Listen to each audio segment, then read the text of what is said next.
66 million years ago, a giant 14-kilometer-wide asteroid struck Earth, killing off the dinosaurs, marking the end of the Cretaceous period.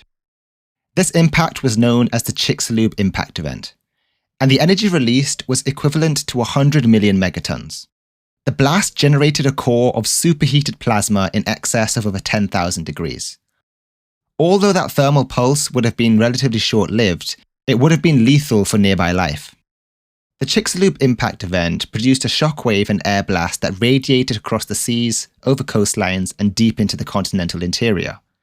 Winds far in excess of 1,000 kilometers per hour were possible near the impact site.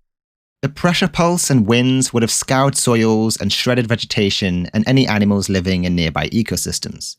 An initial estimate of area damaged by the air blast was around 1,500 kilometers. The blast would have sent tons of ejecta into the atmosphere, and depending on the distance from the impact site, the debris was rock rubble, impacted melt sphericals, or a mixture of both. Life on the continental landscape and marine seafloor was buried beneath impact ejecta that was several hundred meters thick near the impact site and decreased with radial distance. And because this impact occurred at sea, it would have created tsunamis, mega tsunamis. And in this episode, we're going to discuss a brand new paper which has modeled the impact of this mega tsunami. One which was global and 30,000 times more energetic than any modern day tsunami produced by earthquakes. So stick around because this episode's going to be interesting. I'm your host, MrEarthGuy, and welcome to Earth SciShow.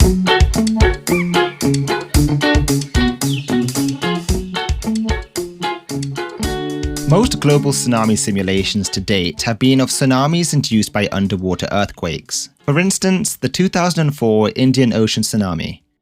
Tsunami propagation has traditionally been simulated with shallow water ocean models, which assume hydrostatic water pressure and a small depth-to-wavelength ratio. Such models cannot be used to simulate the complex first 10 minutes of the Chicxulub impact tsunami when there was large-scale deformation of the crust and the formation of a crater. The formation of the crater and post-impact ejecta splashing back into the oceans would have created highly non-linear and non-hydrostatic waves. Therefore, modeling the impact tsunami requires a multi-stage simulation. One which models the creation of the waves from the impact site and any ejecta that falls back, and then the other one for the waves that propagate across the oceans using shallow water models. And the results that they found were groundbreaking. For their results, they assumed a seafloor depth of 1 kilometer and then run the simulation for 10 minutes. Around 2.5 minutes after contact of the projectile, a curtain of ejecta pushed water outwards nearly 4.5 kilometers high.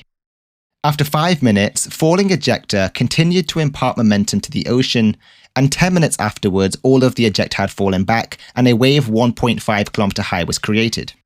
These results of the first model show that this was the largest tsunami in history. And due to the nature of the shallow marine environment that surrounds the Gulf of Mexico, this wave would have dissipated, which is why they simulated the global propagation of the impact tsunami using two well-established water models. This was done to ensure that both models gave similar outputs. And the results of these models was pretty surprising.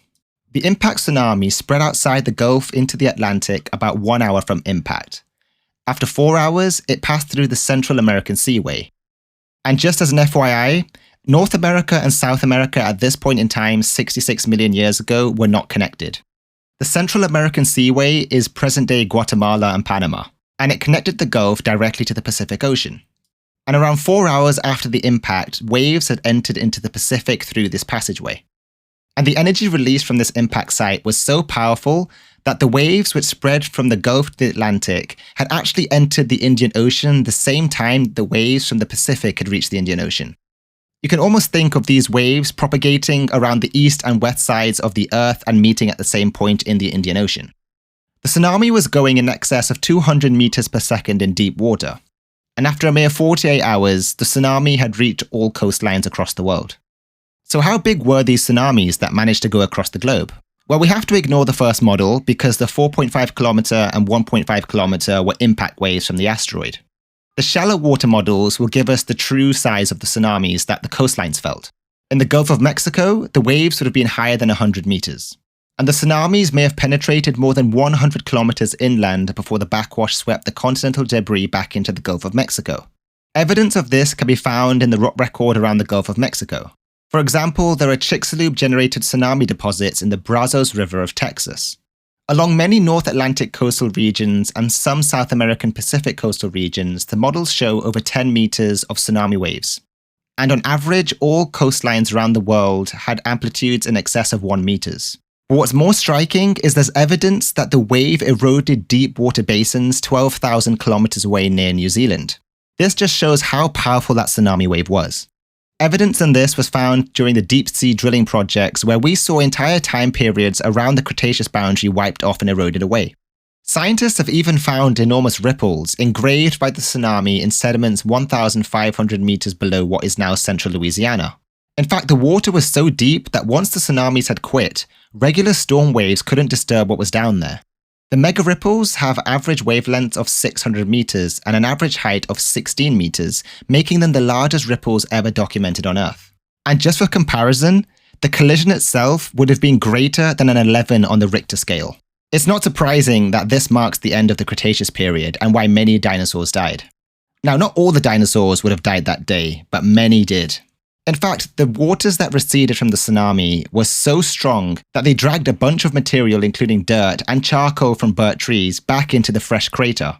The impact site was so intense that there is an absence of sulfur-bearing minerals. This suggests that these rocks were vaporized by the impact, expelling tremendous amounts of sulfur aerosols into the atmosphere, which would have blocked out the light from the sun and dramatically cooled the Earth's temperatures for years to come.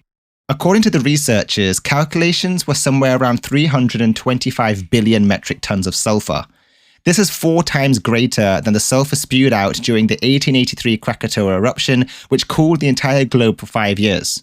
Now, even though we've spoken about superheated plasma and mega tsunamis, it's the last thing, the sulfur, which the scientist believes was the real killer. True global mass extinction events require the atmosphere to change drastically in a very short period of time. The Chicxulub impact event was by far the largest disaster the Earth has ever been through in an acute period of time.